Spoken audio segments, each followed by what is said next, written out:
Nobody warns you that retirement can feel a little like disappearing. One day, your calendar is full, your phone won't stop buzzing, and people need you. Then suddenly, it all goes quiet. The world moves on. Meetings vanish, titles fade, and you're left wondering, who am I when there's nothing left to chase? Everyone dreams of the freedom, the beaches, the travel, the long mornings, but few talk about the silence that comes after. It's in that silence that some people crumble while others uncover something far greater than the life they planned. And that's what this story is really about. Not how to fill your retirement, but how to finally feel alive in it. When Frank Delaney stepped out of the office for the last time, the applause in the conference room felt surreal, and the cake tasted like a memory. Everyone hugged, there were photos, a silly slideshow of PowerPoint bloopers, and then he drove home with a folding lawn chair in the trunk and a strange, buzzing silence in his ears that he hadn't expected. A silence that felt less like peace and more like an empty stadium after the crowd leaves. And over the next week, that silence began to press on him in ways no one had prepared him for. He had planned the trip, Florida in March, a little cottage on the coast, a list of golf courses and diners he would try, and he had the spreadsheets, the emergency fund, and the Medicare sign-up dates checked off. But planning for money and logistics never taught him how to fill the small hours between breakfast and dinner with meaning that didn't look like a headline. Frank found himself waking up on a Tuesday and realizing he didn't actually have an appointment, a team, or even a meeting to prepare for. He missed the ritual of polishing a report, the ritual of being needed, and the identity that came with a title that had defined him for 35 years. That first month, he made what I call the classic bucket list mistake. He tried to schedule happiness. 3 road trips, a fishing license, and a promise to read 10 books, thinking the accumulation of check marks would replace the steady pulse of purpose. What he learned the hard way, the blunt fact backed up by psychologists who study later life transitions, is that without a gentle scaffolding, small routines that anchor the day, decision fatigue and aimlessness creep in faster than you expect. And men especially, who culturally often tie self-worth to occupation and outward utility, feel that drift with extra bite. So Frank started to experiment like a quiet scientist. He set a soft wake-up time, made himself good coffee the way he used to at the office when a big client came in, and committed to a 30-minute walk every afternoon, even when it rained. Not because it was on a bucket list, but because it created predictable stitches in his day, a rhythm allowing his experiencing self to notice small satisfactions instead of always feeding his remembering self who wanted dramatic stories. He admitted mistakes, saying yes to too many invitations out of fear, neglecting friendships that needed tending, assuming travel would solve the hollow feeling, and he began to learn practical things that don't make for flashy social posts, scheduling a weekly call with his eldest son, volunteering 2 mornings at the local veterans center, an activity that required him to show up and be useful, and taking a community woodworking class where he met guys who shared the kind of unfiltered conversation you don't get in boardrooms but need in retirement. By the end of the first 6 months, the silence hadn't vanished, but it had softened into spaces Frank could fill more deliberately, and the truth he discovered quietly, one that I want every man on the cusp of retirement to hear, is that preparation for retirement isn't only financial. It's emotional and social, and learning that takes practice, humility, and small experiments that build a life you actually want to live when the applause stops. Frank thought the hardest part of retirement would be walking away from his career, but he soon discovered the real challenge was learning how to live without it. 3 months into his new freedom, something unexpected happened. Mornings started to feel heavier, not lighter. He woke up later, scrolled through news he didn't care about, and found himself asking questions that used to have easy answers. What's my purpose now? What's the point of the day if nobody's counting on me? This feeling isn't unique to Frank. Studies from the American Psychological Association revealed that nearly 1 in 3 men experience mild depression or identity loss within the first year of retirement, not because they miss work itself, but because they miss the rhythm of being needed. That rhythm, the one that got them up, dressed, and driven, is the hidden skeleton of meaning most men never realize they rely on until it's gone. For men like Frank, the first phase of retirement often feels like an extended vacation. The golf course, the road trip, the grandkids' baseball games. But when the novelty fades, the cracks begin to show. It's a psychological stage known as the disenchantment phase, something retirement counselors talk about quietly but rarely enough in public. After decades of running on adrenaline and structure, the brain struggles with sudden stillness. Frank's mistake was the same one many make. He equated freedom with absence of structure. He thought structure was a cage, when in reality, it was scaffolding.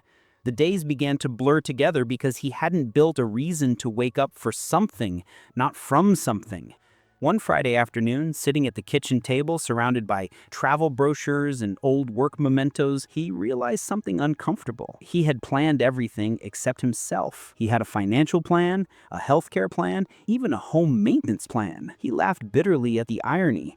The man who had built entire corporate strategies hadn't built a strategy for his own joy. That night, unable to sleep, he grabbed a notepad and wrote down 3 brutally honest questions. What do I actually enjoy when no one's watching? Who do I talk to regularly that makes me feel alive? And what small thing gives me meaning even when nobody sees it? Those questions didn't bring instant clarity, but they planted curiosity, the kind that saves men from drifting. Over the next few weeks, Frank began studying research on post-retirement happiness, discovering a fact that surprised him. Retirees who maintain structured micro goals, like walking 3 miles daily, mentoring younger peers, or learning a creative skill, report 40% higher life satisfaction than those chasing big bucket list moments. It wasn't the grand plans that made life rich, it was the micro purposes that gave ordinary days color.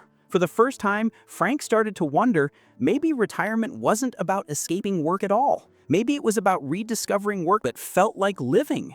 And that thought, quiet, daring, and deeply human, became the seed of transformation that would change everything in the months to come. By the time summer rolled in, Frank had convinced himself that maybe all he needed was more rest, more slow mornings, more fishing trips, more doing nothing. It sounded perfect in theory, but the truth he soon discovered was harsher. Rest without purpose slowly begins to rot. At first, it felt luxurious, sleeping in, late breakfasts, hours of channel surfing. But after a while, the comfort turned into a quiet unease. He noticed his patience thinning, his energy dropping, and a strange irritability creeping in. The days started blending together like faded photographs. And that's when he realized the uncomfortable truth so many men learn the hard way. You can't fill an empty life by simply removing the stress. You have to replace it with intention. Psychologists call it the retirement paradox. The same freedom we dream about during our working years becomes the very thing that suffocates us when it finally arrives. A 2023 study from Stanford's Center on Longevity found that retirees who fail to develop new roles or routines within the first 6 months are twice as likely to experience emotional decline compared to those who do. Frank didn't know that statistic then, but he was living it. The human brain, especially a man's, is wired for progress, for measurable wins. For decades, Frank's success was visible. Promotions, deadlines, results. Retirement stripped that scoreboard away, and with it, the dopamine that comes from achieving something tangible. Without realizing it, he had traded his job stress for a different kind of pressure, the pressure of emptiness. One morning, while sitting at the local diner with his old coworker Gary, Frank confessed that he felt guilty for being unhappy. He said, "I thought this was supposed to be paradise." Gary just nodded and replied, "Retirement doesn't erase who you were, Frank. It exposes who you are." That sentence hit him harder than he expected. For years, Frank had hidden behind the identity of senior operations manager. Now he was just Frank, a man with time but no direction. He went home that afternoon and did something he hadn't done in months. He wrote himself a plan, not a corporate strategy, not a to-do list, a rebuild plan. He started small. He gave himself structure. A Monday walk, a Wednesday coffee with a neighbor, and a Friday dinner he would cook from scratch. He treated each week like a personal experiment, tracking how different activities made him feel. It wasn't about being busy, it was about being deliberate. And slowly, things began to shift. His energy came back, not because his days were fuller, but because they finally had shape. He even began mentoring a young entrepreneur at the local library, something that reawakened the sense of contribution he thought he'd left behind forever. Through trial, error, and humility, Frank learned a truth that every man approaching retirement should understand. Rest feels rewarding only when it follows effort that matters. Without purpose, leisure turns into limbo. Without small missions, time becomes a burden. And in learning that, Frank's story began to move from survival to design. By autumn, Frank had begun to see retirement through new eyes. The man who once measured his worth in quarterly reports was now learning to measure it in something subtler: consistency. He stopped calling his days free and started calling them his own. But make no mistake, this transformation didn't come easy. It came with awkward mornings, failed routines, and plenty of self-doubt. Like many men entering retirement, Frank had grown up believing that planning was only for the future: savings, promotions, 5-year goals, not for the present moment. But he was wrong. The truth is, as behavioral economists at Princeton found, is that retirees who structure their weeks with planned micro goals, even simple ones, report a 30% increase in emotional stability. The mind thrives on purpose, no matter how small. So Frank began experimenting with a new kind of plan, one built not for ambition, but for balance. He started by drawing a weekly life grid. Each square represented a different aspect of his new world: body, mind, connection, creativity, contribution, and rest. Mondays were for movement, a walk at the park with his old colleague Gary, rain or shine. Tuesdays became learning days, where he watched history lectures or took free online courses on woodworking design. Wednesdays were social, lunch with his neighbor Thomas, or volunteering at the Veterans Center. Fridays were for creation, building furniture in his garage or helping his granddaughter with her school projects. It wasn't glamorous, but it was grounding. But here's what surprised him most. Planning didn't take away his spontaneity, it gave it back. Because once the foundation was laid, he could say yes to unplanned moments without guilt. When his daughter called last minute asking if he could babysit his grandson, he didn't hesitate. When a local art fair popped up, he went, not as a man filling time, but as someone living intentionally. For the first time, he felt both anchored and free. A balance that most retirees spend years trying to find. But still, not everything worked perfectly. Frank made mistakes. He overscheduled some weeks, trying to stay too busy, and burned himself out. He joined a few clubs just to stay social, only to realize that forced company is lonelier than solitude. But through each misstep, he refined his blueprint. He learned that purpose isn't something you find, it's something you design, one decision at a time. He realized that planning wasn't about controlling the day, it was about giving the day a reason to exist. By the time winter came, Frank's notebook was full, not of bucket list dreams, but of lived moments. The smell of sawdust in his garage, the laughter of his grandson on Wednesday afternoons, and the quiet pride of helping a stranger at the community center. Those weren't distractions from life, they were the fabric of it. And as he looked over those pages one night, coffee steaming beside him, Frank understood the quiet wisdom of aging, that retirement isn't the end of planning, it's the art of planning differently. Even with his new structure in place, Frank began to notice an emptiness that planning couldn't quite touch. It wasn't boredom, it was something deeper, something quieter. It hit him one evening when he realized he hadn't spoken to another person all day. The house was spotless, dinner was simple, and the TV murmured in the background. But there was a hollow silence between every sound, and that's when it struck him. The scariest part of retirement isn't losing your job, it's losing your sense of belonging. Men rarely talk about this. They're taught to handle it, to shrug off loneliness as weakness. But the truth is brutally simple. Loneliness kills. The US Surgeon General recently reported that chronic social isolation increases the risk of early death by as much as 29%, nearly the same as smoking 15 cigarettes a day. Most men approaching retirement don't think about that. They plan for income, not for interaction. Frank had neither. He'd spent decades surrounded by people, co-workers, clients, staff, But he hadn't realized how little of that was real friendship. When those connections evaporated, the silence that followed wasn't peaceful. It was paralyzing. One Saturday afternoon, while sitting on a park bench watching a group of old veterans laugh over a chess game, Frank recognized something he had lost: camaraderie, the kind of easy bond that doesn't need small talk or explanation. He made a mistake that many men do, assuming independence is the same as strength. But independence without connection slowly turns into isolation. That night, he made a decision, not a grand bucket list kind of decision, but a simple, brave one: to rebuild his tribe. It started small. He began attending a local woodworking club every Thursday evening. The first few sessions were awkward, mostly quiet men like him, each sanding their own project in silence. But over time, conversations began to bloom. They started sharing advice, tools, and eventually stories. He met a retired truck driver named Walt, who'd lost his wife a few years ago, and a former teacher, Ray, who confessed that after 40 years in classrooms, retirement made him feel invisible. Through them, Frank realized something profound.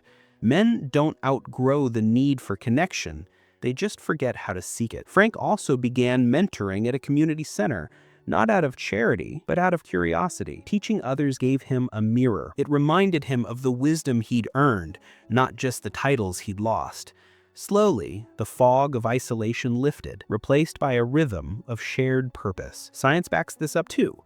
According to a Harvard study of adult development, strong social relationships are the single biggest predictor of long-term happiness and health, more than wealth or career success. By the end of that year, Frank's life looked nothing like the glossy retirement commercials.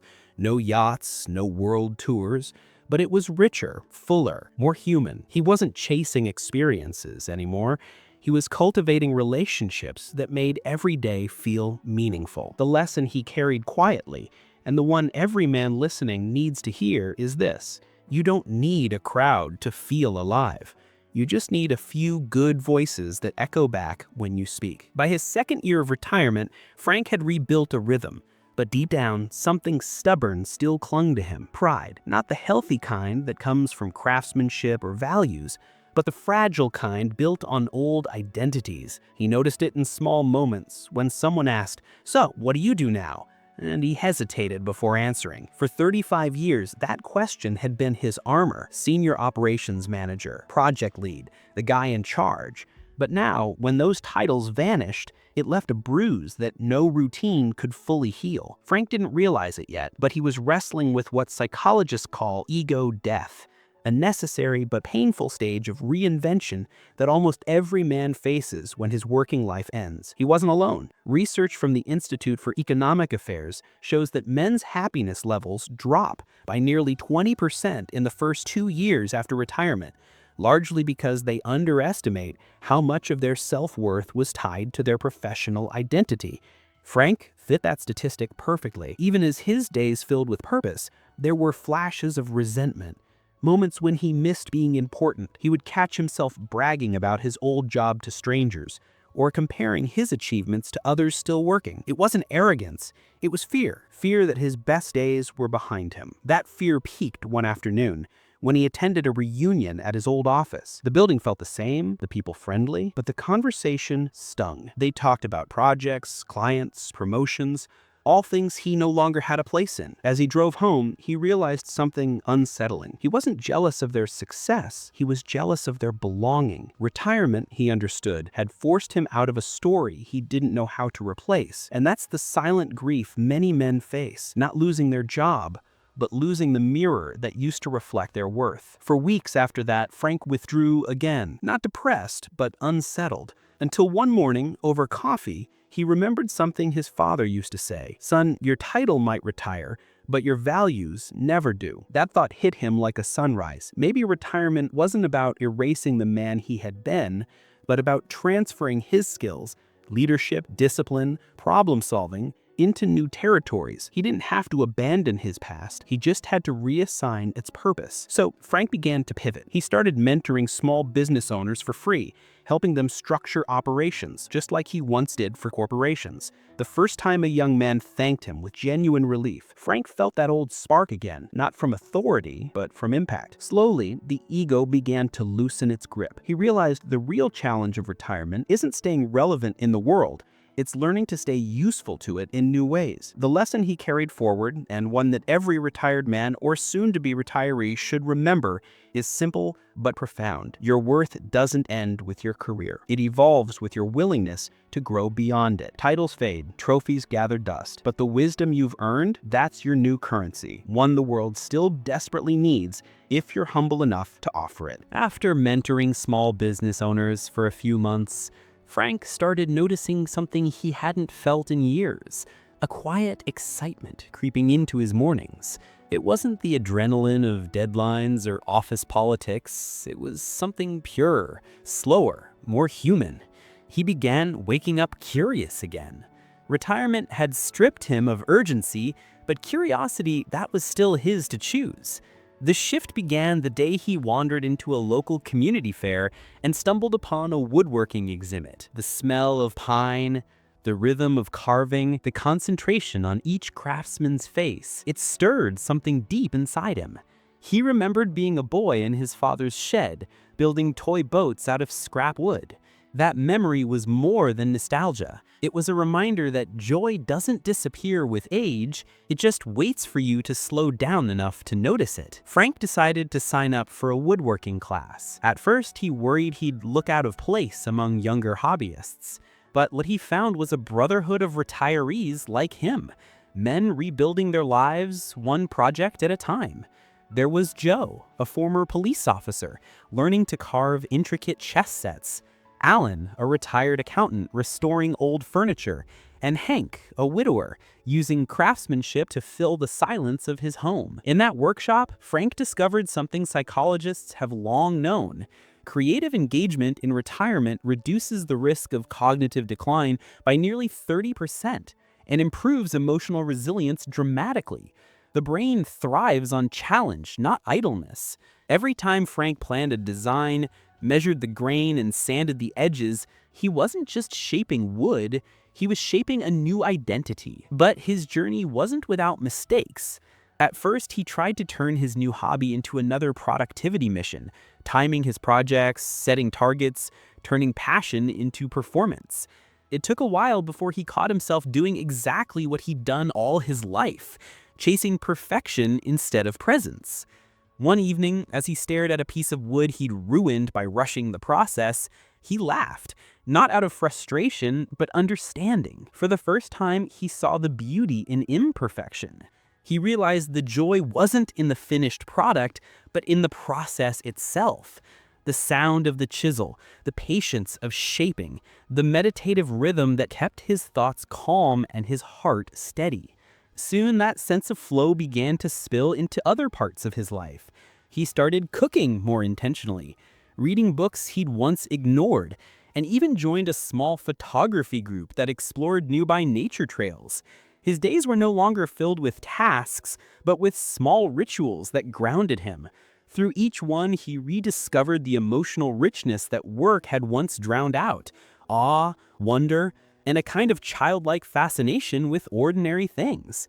For men approaching retirement or already in it, Frank's awakening carries a crucial truth. Passion doesn't retire when you do. It only hides beneath years of responsibility and noise.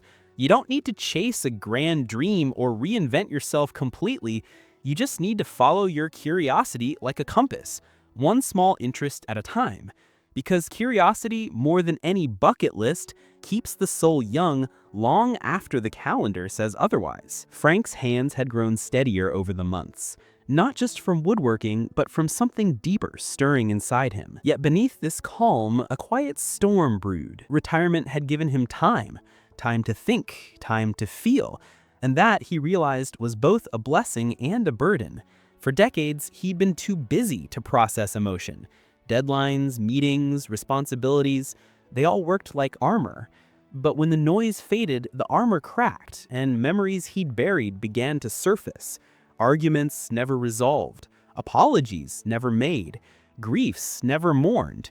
He didn't expect retirement to be emotional labor, but that's exactly what it had become. He wasn't alone in this. Studies from the University of Michigan found that over 40% of retired men experience an unexpected wave of emotional turbulence in their first 3 years of retirement. Without the distractions of work, emotions long suppressed rise to the surface: regret, guilt, even fear. Frank had felt all three. He began to notice how he deflected emotion with humor or silence, just as his father once did.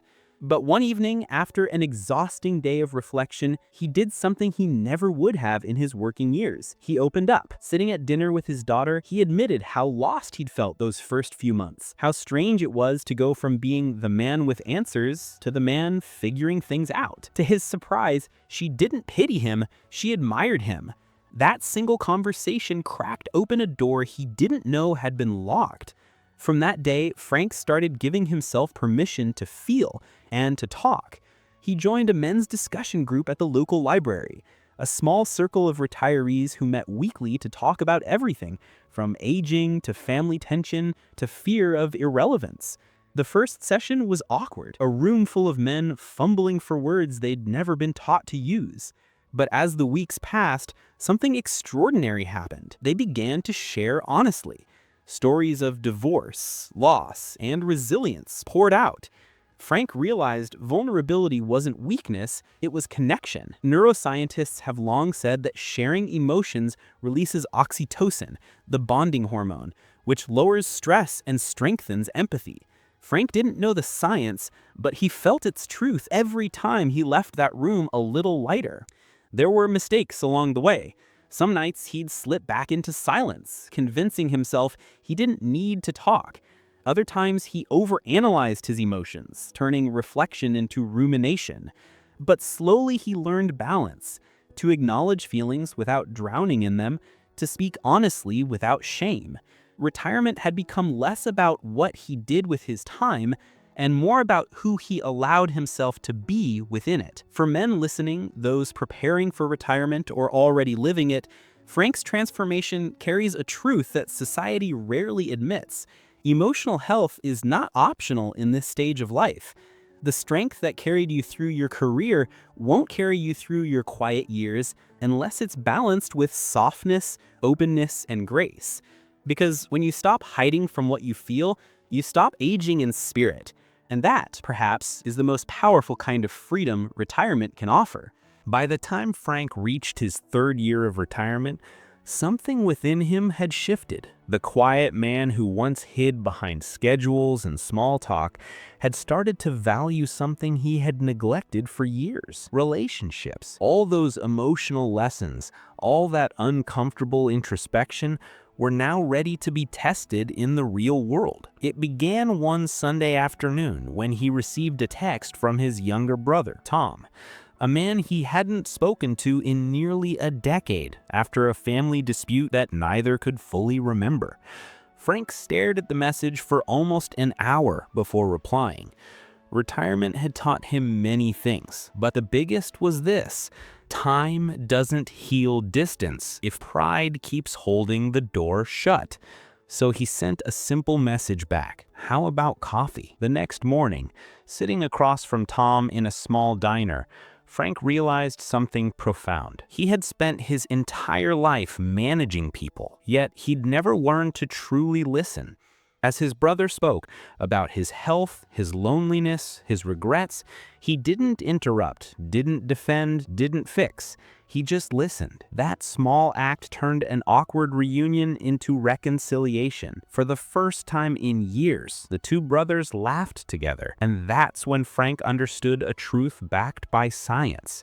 Research from Harvard's 85-year study of adult development shows that close relationships are the single greatest predictor of long-term happiness and health, far beyond wealth or social status. Frank didn't need more money or travel, he needed connection that mattered. But it wasn't just family. Frank realized how many friendships had faded, not because of conflict, but because of neglect. So he began rebuilding. He called up old colleagues, neighbors, and even a childhood friend he hadn't spoken to since college. Some conversations went well, others fizzled. He made mistakes, talking too much about the past, expecting instant comfort, or trying too hard to make up for lost time. But over weeks and months, he began learning the art of showing up consistently. He discovered that friendship in retirement isn't built on shared success, it's built on shared presence. A cup of coffee, a walk in the park, a check-in text on a rough day. These became his new appointments. Frank's emotional growth also transformed his bond with his daughter Emily.